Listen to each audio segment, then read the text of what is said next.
Exactly. Peace. And this is what happens. I look at it like this. You have three branches of government, right? I don't argue with the Nation of Islam. They my brothers. You know what I mean? They Moors too. When you look at Garvey, Noble Drew Ali, and Elijah Muhammad, each one, there's three branches of government: legislative, executive, and judicial. I just talked about we need a military, right? When you look at, what do you think the FOI is for? The FOI is the military. Garvey was dealing with economics. The Moors is nationality. That's your three branches of government. This is why it's about the unifying of our people. Not arguing with these brothers because they're saying they're black or they're the Nation of Islam. It's whatever. That's irrelevant to me right now. It's about unity with our people. And I'm not going to beat this person up and say this person got it from here. Right. And just from my experiences of talking to my brothers in the Nation of Islam, that's what they feel with the Moors. You see what I'm saying? They say, well, they trying to beat us up. Then at the same time, you have Sunni Muslims who argue with Moors and say the Moors are saying Noble Drew Ali is a prophet, instead of the Moors explaining what a prophet is. Someone who prophesies something that's getting ready to happen. So when you have the Sunnis, Muslims, arguing saying that the Moors are not truly real Muslims, or they made up their own religion, this is what the Muslims say, or you have the Moors arguing with the Nation of Islam because they say, see what I'm saying, the crazy division, instead of sitting back to explain it. Let me give real quick, and I don't know if Brother Taj knows this, and I don't know if this is in their app that lessons, right? When I was coming here, talking to a brother from Ethiopia, and I said, are you Habesha? So he said, yes, how you know? Are you Habesha? And I said, yeah, we all are. He said, well, how did you know that? And I said, because we're from Abyssinia. So we going into the language. Now remember, nations recognize nations, nationality. Now you said that. I'm going to let you finish your thought and then I'll come back, family. Now, we say this, right, about Abyssinia and Habesha people, and which is Ethiopians, for those that don't know. Most of the ones that I talk to, majority, they relate and understand where I'm coming from. But I know they're told not to talk to us when we come here. I know they're told not to talk to black. But when I'm speaking to them, like in an intelligent tone. And I'm talking with them about the history. So we get into the Moors. And I said we were Moors before the 1500s, right? So we getting back and forth and talking about this. And I said, we're all one. He said, yes, I know we're one. But what I'm saying to you that we can't argue. Ethiopia, when Noble Drew Ali said Ethiopia means something divided, I asked Moors this question. What did he mean by something divided? Now I'm having this conversation, and I said this to the brother in a cab. Ethiopia means something divided. Why is it divided? Because you have the Eritreans, you have the Afar people, you have the Amharic people. The Ethiopia themselves are divided up. So I can relate to that, but that's why I never say Ethiopia. I say Abyssinia or Habesha. Right. To show the unity. You see what I'm saying? Yeah, because they unify themselves by saying Habesha. I mean, there you go, and that's what he said. But even when you say that, like there's so many different tribes in that, there you and go. the Habesha people it means mixed blood. So they're the people that mix with the Turks and all of those stuff. When you look at the more indigenous people of that land, so many different tribes, you'll see how melanated you have the Afar people. Right. But what happens? I'm showing a unity. You see what I'm saying? Right. He was from Eritrea. I see where you're going. He was from Eritrea. Right. I said yes. Because people in America, this is what he said to me, because Americans say X, Y, and Z. You see what I'm saying? So when we got into the deeper conversation, he opened up. You see what I'm saying? All right, so let me bring it back, Go ahead. Brother Sabir, because I want to get these last few questions. Yeah, sure, shoot, man. All right, so this next question comes from Brother Taj, and you can piggyback off of it, Brother Sabir. It is, what do you say to Moors who have gone through the Adab chamber who feel like you are giving people who are not ready certain keys? So like they you know the saying that when the student is ready, the teacher will appear, the master will appear. So Brother Taj is taking minds that have not been conditioned that don't have a strong foundation and dumping these adab lessons and these master lessons on them, and it's overwhelming them, and they may be going out doing stuff, getting themselves in trouble, because you can't say Brother Taj said did it, because if you were studying your lessons, you would know not to follow that. You would know to do your own research, because Brother Taj closes out every lecture with, don't take my word, go do your own research. What we say. So what do you say with Moors who feel like you're responsible because you're giving them information that they are not ready for? Now, listen to this. Keep in mind, every time someone tries to raise our people for real rather than play emotional games with them, you'll always see people come out of the woodwork talking about they're not ready. If the people are not ready, why don't they just tell these people to go back into servitude? If you're going to raise the standard of people, you have to give them information. You're not going to raise people with beliefs. You must raise people with facts. The other issue is, Ali brought this information over 102 years ago. And what they have not done with this information is raise the people, which is why you see this division and stuff going on, and more debating with each other as if it's an organization or a belief group. And if they did some research in the international law, they'll recognize that everyone of African Asiatic descent is a Moor, etc., which indicates that these people have not been teaching these people.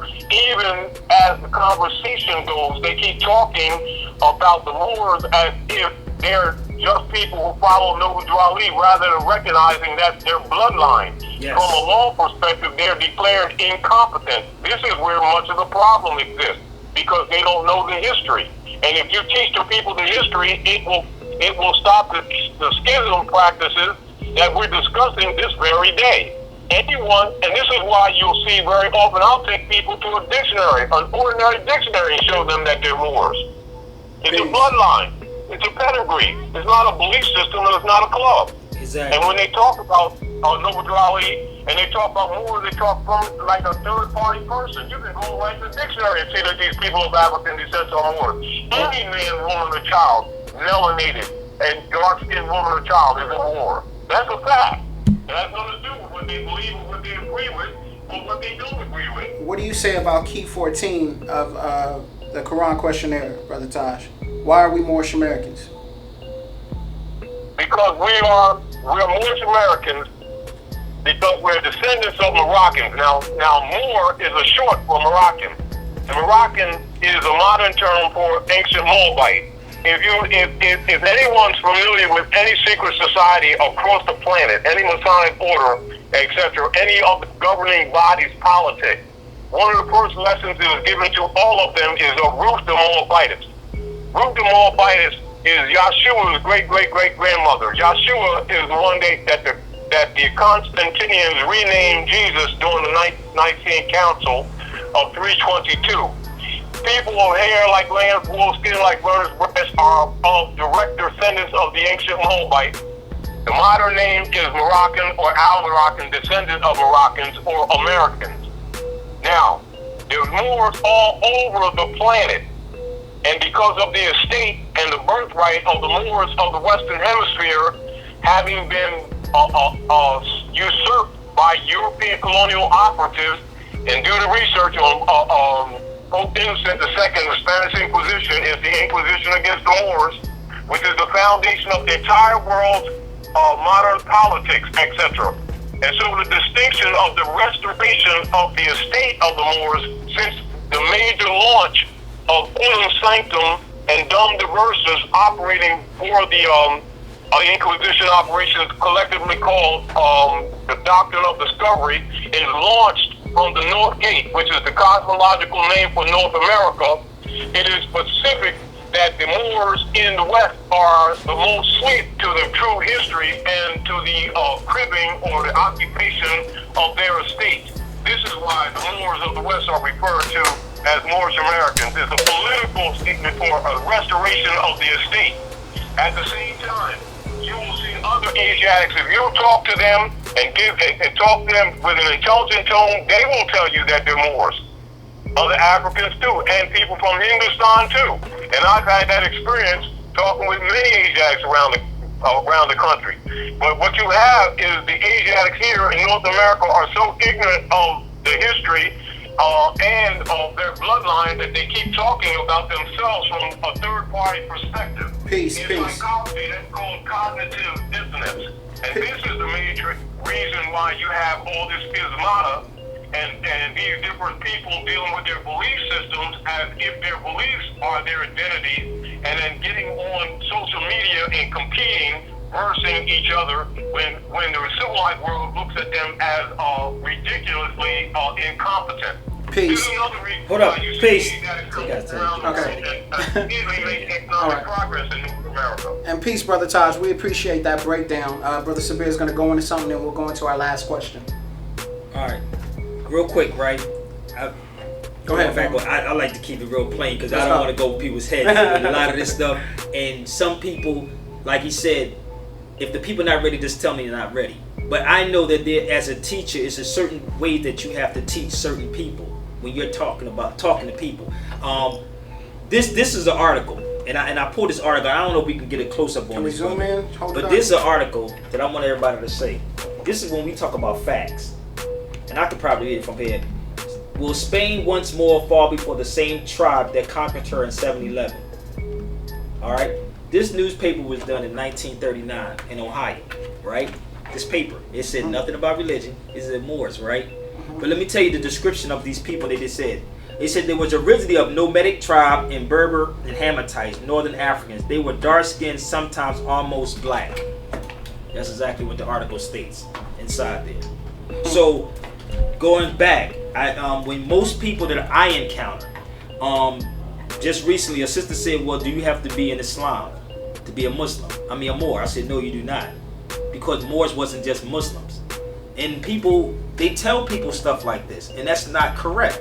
Because you had Moors that were Jews. Nationality and your creed was two different things. Yes, they coincide with one another. There's some Moors who would say nationality comes with your religion. It all comes together. Religion is your law and your government. It could be whatever religion you want it to be, though, and that's what it is. Islamism is the foundation of all. And I think Brother Taj would back me on that. There you go. But when you're teaching, that's how you need to teach people. You follow me? Because when you say Islam, you have to remember the state of mind of where our people are at. This is why you have a conflict sometimes with Muslims. Because Muslims believe that the Moors created their own prophet. And I say we did.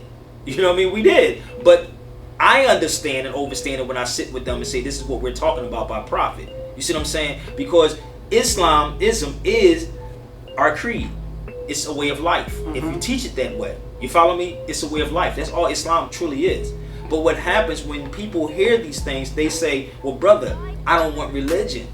This is what I encounter with people, and I have to sit and explain it to them. And I agree with you. They need to be educated on what religion is, but we don't distort the foundation because truth changes not. Exactly, and there you go. And with that being said, we're gonna lead into our last question, Brother Taj. I appreciate you hanging online, and Brother Sabir. All right.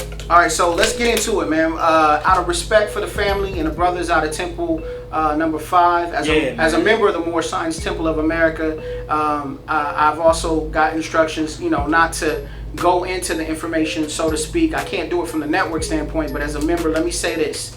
The Moorish Science Temple of America has come under attack. I don't know if you guys seen this YouTube video now that it's been declared that Brother Mansour Bey is a Moorish American. There's all kind of videos up calling this an occult organization, Illuminati. Wow. What do you say to that, Brother Taj? What do I say to it? Yes, is our movement, this is going to be out there. This is another reason why it is important for us to educate the people, because as long as they're not educated, they're going to listen to what people say without reference point, and they will take things emotionally according to how they feel, who they like, what it sounds like, without doing research. This is another reason why we give people historical documents, and we give them encouragement to exercise the fundamental rule of reading. It's called the etymon degree, 3rd grade etymon degree, or etymology. Because if you find most people, they will apply things or meanings to words that are designed by social engineers, as opposed to dealing with the basic rule of reading, and that is the etymon. If you educate the people, this is another reason, recognizing even the fact of the nature of this question, is why I do not hold information back.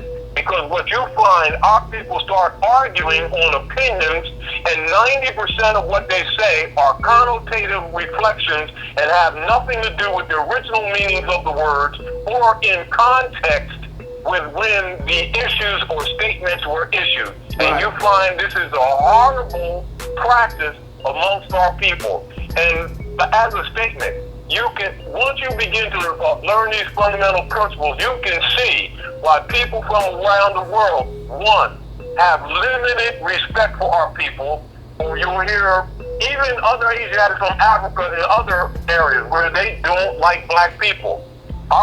Because it's a status. Our people think it's an identity. It's a legal status for people who are ignorant and are outside of the honor of their mothers and fathers. But they think that people are talking complexion because they don't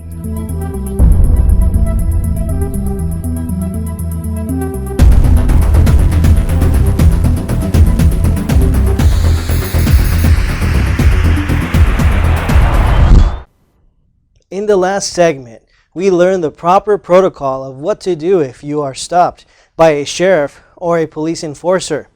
Throughout this DVD, we will continue to repeat that Moorish Americans are law-abiding United States of America citizen, and Moorish Shield is set up to aid and support law-abiding Moorish Americans. Next, we will be looking into the scope of nationality as it pertains to one's political status or standing in law. Moorish Americans are not black or African American. The Supreme Court has ruled through the Dred Scott case and others that all so-called black people in today's African American have no rights or protection under the Constitution except as a 13th or 14th Amendment persons and citizens. So because of this, a different system was set up to grant so-called African American privileges such as civil rights and the right to vote. What many officers do when stopping a Moorish American is they make the wrongful error of assuming the individual they are stopping is a black or African person. What Moorish Shield does is to notify police departments there is an active temple in the area and that information is placed on the record and filed with the city as well as the state.